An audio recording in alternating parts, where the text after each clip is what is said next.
Lagi dan lagi, kasus pembunuhan para driver online kian marak terjadi di Indonesia. Menjamurnya transportasi online dimanfaatkan oleh oknum-oknum penjahat mencari celah. Para pelaku kebanyakan menyamar menjadi penumpang. Mereka dengan mudah dapat memesan taksi maupun ojek melalui ponselnya. Sayang, fasilitas yang lahir karena kemudahan teknologi tersebut harus dibayar dengan nyawa para driver online. Pemirsa, berikut daftar kasus tragis yang menimpa para pengemudi online paling update versi on the spot.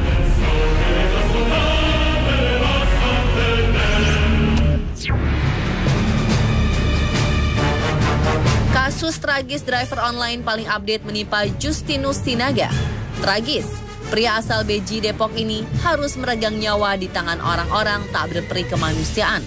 Jasadnya ditemukan di antara semak belukar di Gunung Halimun, Salak, Bogor, 5 Maret kemarin. Saat ditemukan, kondisi Justinus sangat mengenaskan.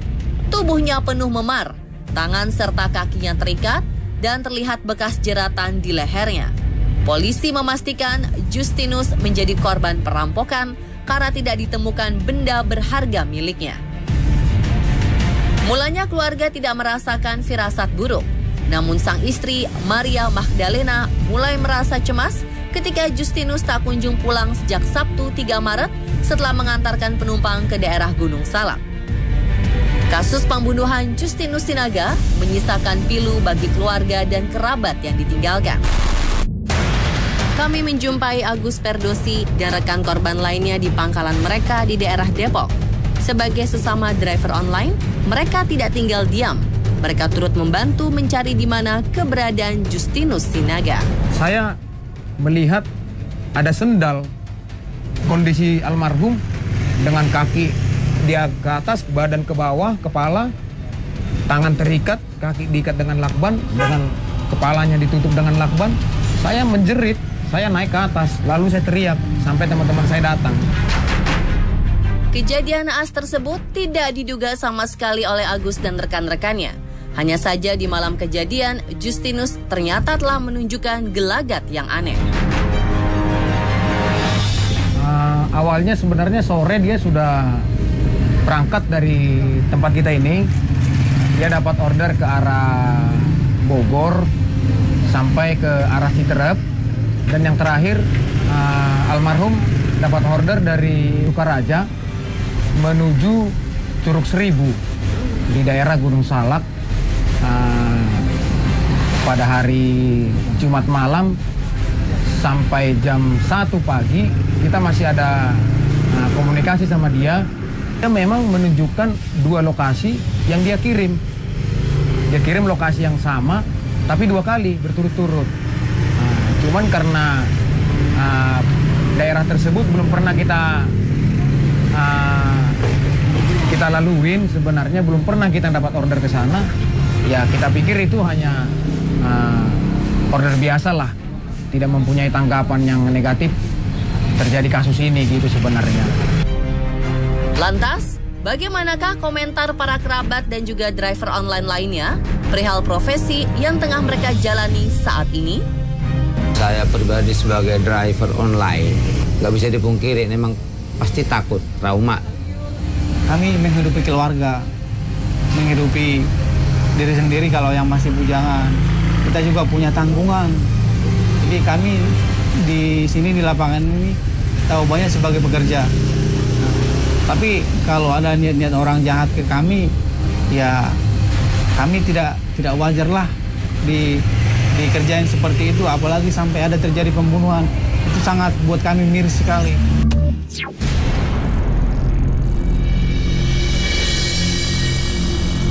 Kasus kematian Denny Setiawan Januari kemarin membuat masyarakat geram karena pengemudi berusia 25 tahun ini tewas mengenaskan di tangan 2 orang ABG. 20 Januari lalu, jasad Denny ditemukan tak bernyawa di kawasan Sambiroto, Tembalang, Semarang. Mobil yang sehari-hari digunakan untuk mencari nafkah ditemukan keesokan harinya di tempat berbeda. Indriati Tri Rahayu mulanya tak menyadari kalau mobil yang terparkir di depan rumahnya merupakan barang bukti pembunuhan sopir taksi online yang jasadnya membuat geger warganet.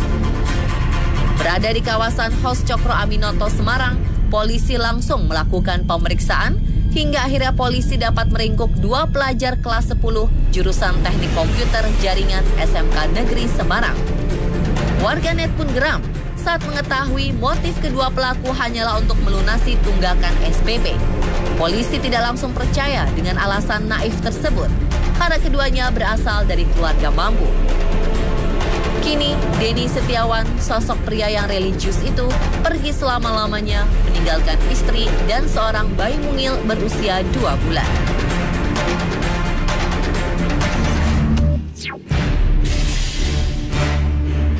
Ya, berprofesi sebagai sopir transportasi online memang tak semudah yang dibayangkan. Selain harus berjibaku melawan kusutnya jalanan kota, mereka harus berjibaku melawan para penjahat yang berkedok sebagai penumpang. Seperti David Juhler Simanjuntak yang menjadi korban pembunuhan keji 2 orang perampok 24 September 2017 lalu. Jasad David ditemukan penuh luka tusuk di dalam parit di Jalan Sampurna, Medan. Tragisnya lagi, mobil milik korban juga dibawa kabur pelaku. Jasad David pertama kali ditemukan seorang satpam yang menjaga sebuah rumah kos di dekat lokasi kejadian. Mengetahui 2 orang pelaku berhasil dibekukan polisi dengan ditembak mati, sejumlah driver online berbondong-bondong memberi ucapan terima kasih pada Kapolda Sumatera Utara dan Kapolsek Medan Baru.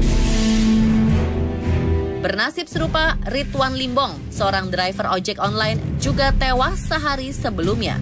Ridwan yang pagi itu sedang mengantar penumpang perempuan dicegat oleh 4 pelaku di Jalan Juanda, Medan. Dengan menodongkan pisau, Ridwan diminta menyerahkan kendaraannya. Gelap mata, para pembegal ini tega menikam Ridwan bertubi-tubi karena korban berusaha mempertahankan motornya. Teriakan korban terdengar warga sekitar. Mereka bergegas menolong korban. Ridwan lekas dibawa ke rumah sakit menggunakan beca. Sayang, nyawanya tak dapat tertolong karena kehabisan darah.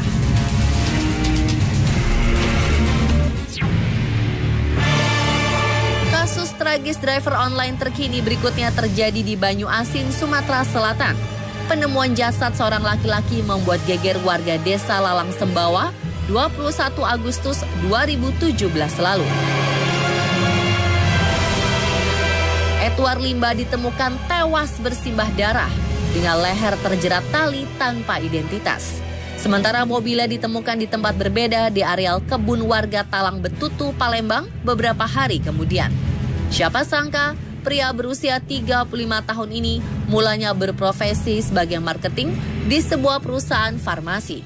Setelah 15 tahun bekerja, ia memilih menjadi sopir taksi online untuk menghidupi keluarganya. Tragis, baru sehari menjadi sopir taksi online, Edward meregang nyawa di tangan pembegal. Rosalina tak dapat menahan tangis saat mendapat kabar suaminya tewas dibunuh. Rupanya para perampok keji ini telah merencanakan aksinya sejak 3 bulan lalu. Dari keterangan sang istri, Edward mendapat orderan untuk mengantar penumpang di Jalan Sudirman, Palembang menuju Sembawa, Banyuasin. Pelarian para komplotan perampok ini berakhir pada 27 Agustus saat polisi berhasil meringkus 3 dari 4 pelaku.